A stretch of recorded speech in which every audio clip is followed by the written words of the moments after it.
en paix. Donc maintenant ça cale comme ça. Et là on a plus de temps. Bonjour les amis. Aujourd'hui on va voir un cas particulier sur les Samsung. Problème de température. Lorsqu'on branche le téléphone, ça met la croix et ça ne charge pas. Ok, je vais tester avec la... C'est la J7 de brancher, on va voir.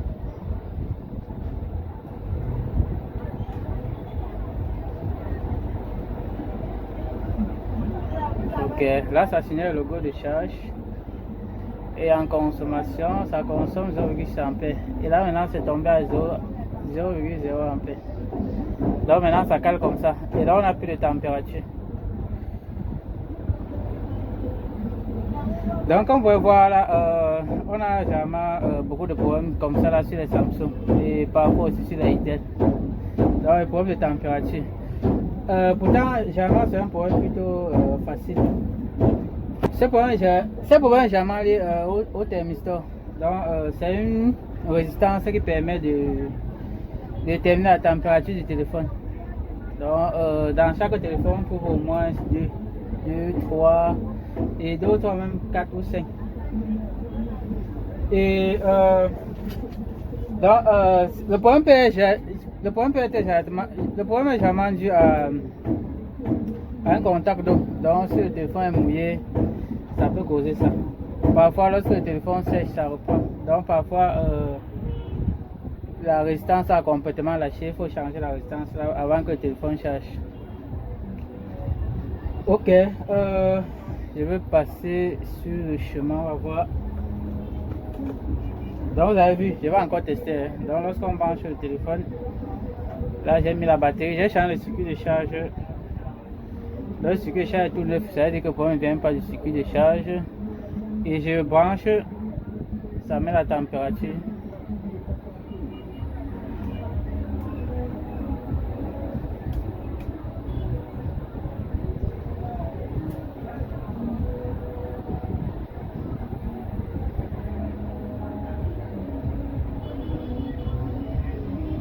Ok, lorsque je branche, ça met la température.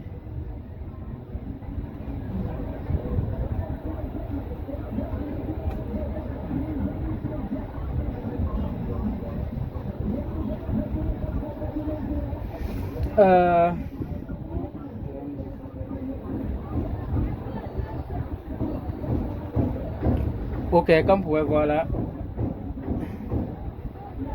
ce genre de problème est généralement dû à l'humidité, donc un problème d'eau. Et lorsqu'il a démonté le téléphone, si on avait des traces d'humidité un peu de partout là, à l'intérieur, j'ai seulement dû nettoyer. Donc après avoir changé le circuit de charge, comme le circuit de charge n'était pas en état, ça met la température.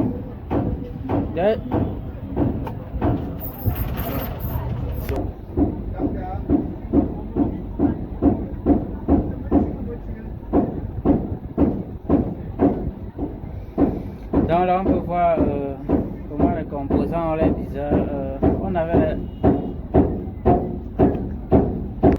Là on peut voir comment les composants sont un peu bizarres là.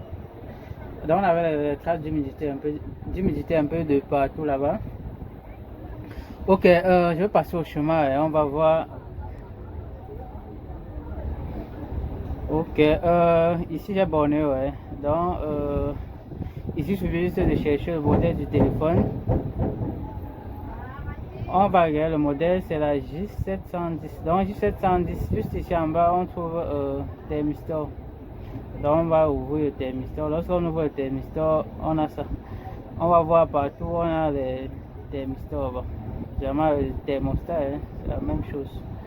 Ça permet de déterminer la température. Donc ici on voit juste au niveau de la charge, on a un ici et on a deux autres. L'autre ici à côté du réseau et l'autre directement à côté du processeur. Donc tous les composants là permettent de communiquer avec le processeur pour indiquer l'état de fonctionnement du téléphone. Donc lorsqu'on aura par exemple température, tout ça, le CPU, comme une fois l'alimentation. Donc c'est un peu comme une sorte de protection.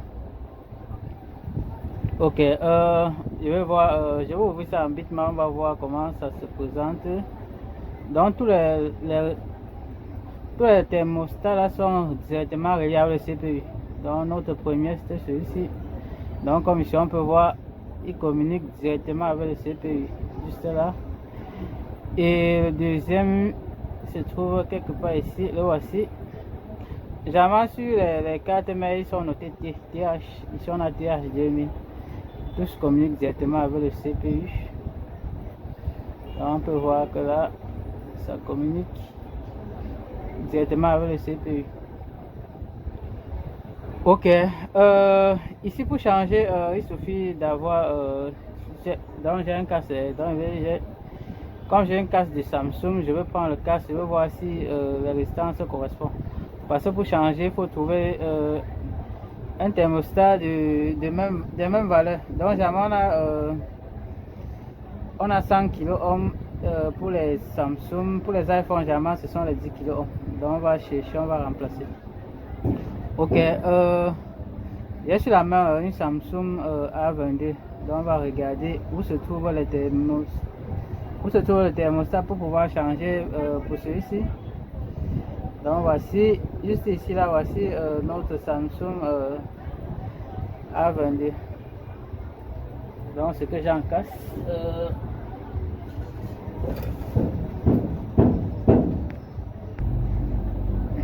Donc on peut voir, voici la A20. Donc il suffit d'avoir une carte mère de récupération comme celle-ci. En plus on va retirer et remplacer. Ok, sur le chemin ici, voici ça. Donc ici on peut voir thermostat ici 10 kOhm. Donc il faut s'assurer que la valeur correspond, qu'on a une valeur qui correspond bien avec l'autre. Donc ici on a bien 10 kOhm. Ok, tout de suite je vais enlever ça et je vais remplacer. Donc je vais vous montrer où ça se trouve ici.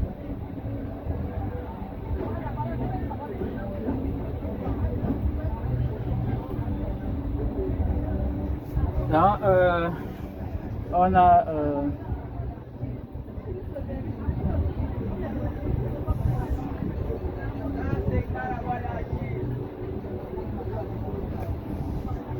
juste ici là, on a une résistance ici, ça là et ça. Donc on va retirer ça et on va remplacer sur le téléphone là. Ok, là il d'abord démonter la carte mais on va placer ça.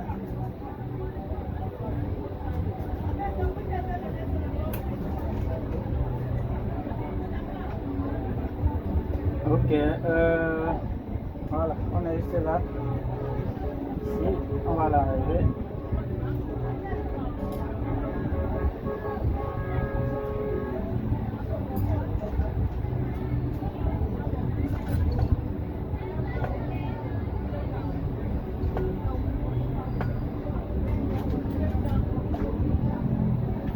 Ok, avec le schéma c'est plus facile, mais si vous n'avez pas le schéma, vous pouvez tout mesurer pour voir la valeur. Donc généralement vous allez utiliser le multimètre en mode résistance. Là vous allez mesurer pour voir la valeur. Comme ici, on va mesurer, ici on va voir. Et généralement il est conseillé ça de mesurer ça hors circuit. Parce qu'au moins là ça va afficher la vraie valeur. Comme ici on peut voir ici 13, c'est bizarre ça.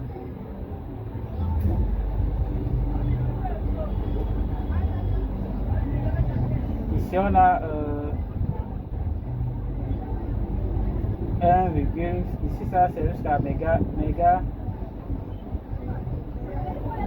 ohm. Non, ici la valeur est très grande. Ici on a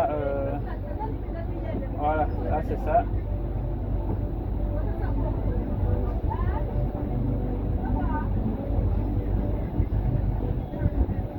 Ok, là on voit que la valeur varie beaucoup, hein. Donc on va changer. Donc vous pouvez mesurer ça, chercher une résistance qui a une valeur de 100 kOhm et vous remplacez avec. Donc j'ai dit que c'est vraiment conseillé de mesurer le composant hors circuit. Donc vous l'enlevez avant de mesurer. Donc vous pouvez mesurer pour voir si la valeur est proche. Ensuite vous enlevez pour mesurer. Donc ici vous voyez, là ça ne correspond pas. Donc il faut généralement mesurer ça hors circuit. Ok, là il va enlever, on va remplacer et on va tester pour voir à nouveau.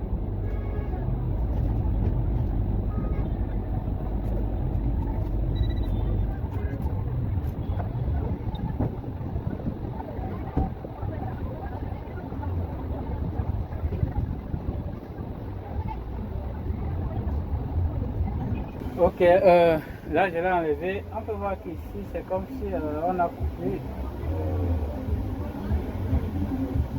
ici. On a comme j'ai comme l'impression que ça s'est arraché. Je vais nettoyer ça pour voir.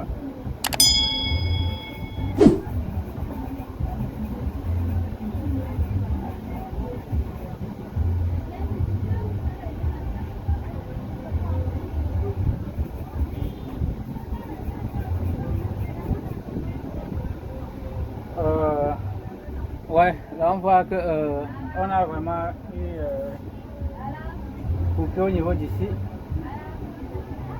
Bon, on va regarder sur le chemin pour voir comment on peut câbler ça. Je vais lancer le chemin. Ok, ça en bitmap, ça donnait quoi? Ça passait par où?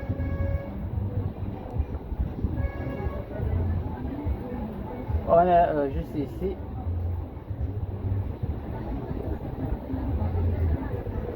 Donc ça veut dire que comme ici là on a coupé, ça veut dire qu'on peut le câbler au niveau d'ici. Du point ici. Donc bon, on va quand même tester un peu avec le multimètre pour voir si on a communication.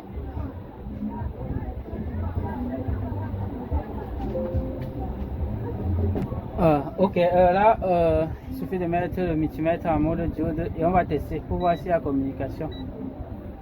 Ok, là c'est en mode diode. On va tester. On met le noir c'est sur la masse et le rouge c'est sur la masse et le noir on teste. On met sur le point de test. Comme ici on a quand même communication. Hein. Malgré qu'on a un léger coupé, là on a quand même communication. On a quand même communication.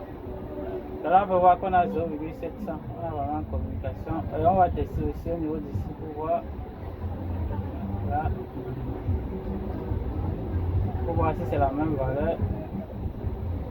774. Ok, donc ça veut dire que là il n'y a pas coupé. Donc maintenant on va refaire les pistes là. Et on va changer de composant. On va changer de thermostat pour voir comment ça se comporte.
Ok, maintenant on va tester, voir.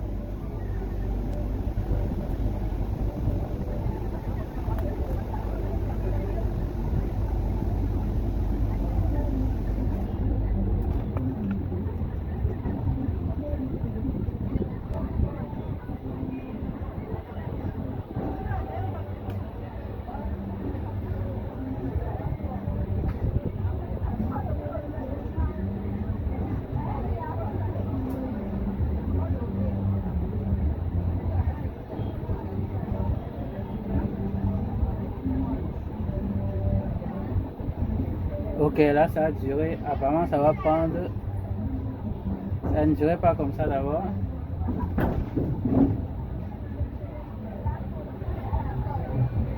On va attendre. Ok, ces problèmes ça arrive généralement beaucoup sur les Samsung. Par contre, généralement c'est souvent facile à réparer. Il suffit juste d'avoir les cartes mères pour occuper la résistance et remplacer.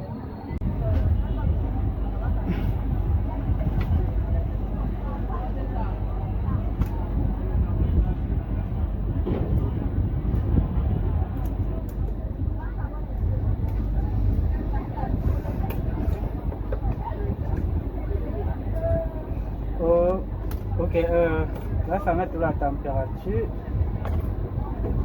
Je vais essayer d'annuler voir.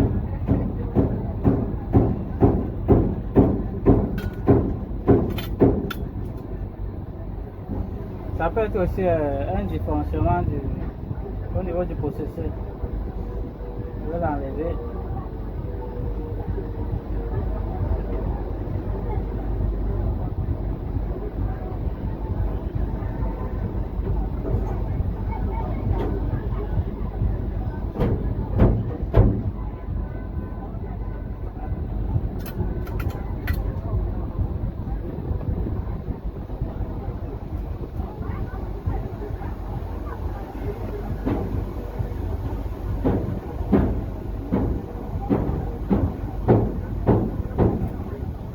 Ok, on va encore tester.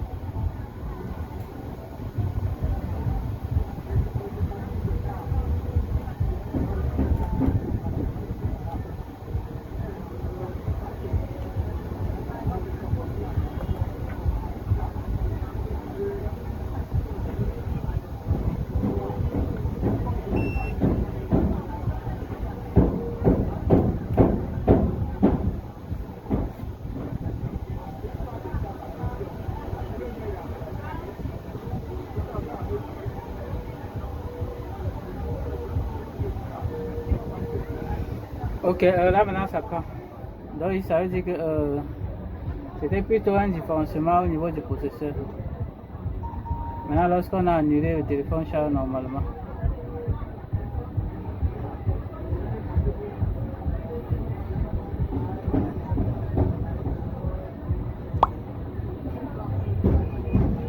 Je vais essayer un peu d'allumer.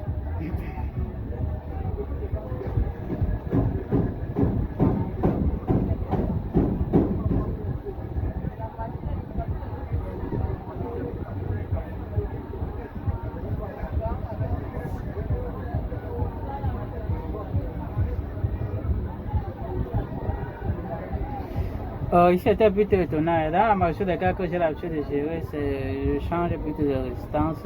Par contre ici là il faut annuler pour que ça charge. Donc ça veut dire que le dysfonctionnement venait du processeur.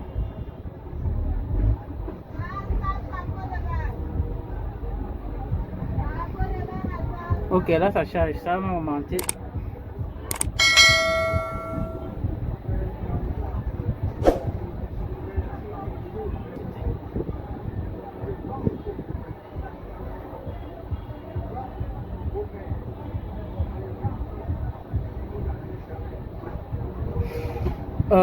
Ok les amis, c'est tout ce qui concernait la vidéo sur le chauffage des Samsung en général.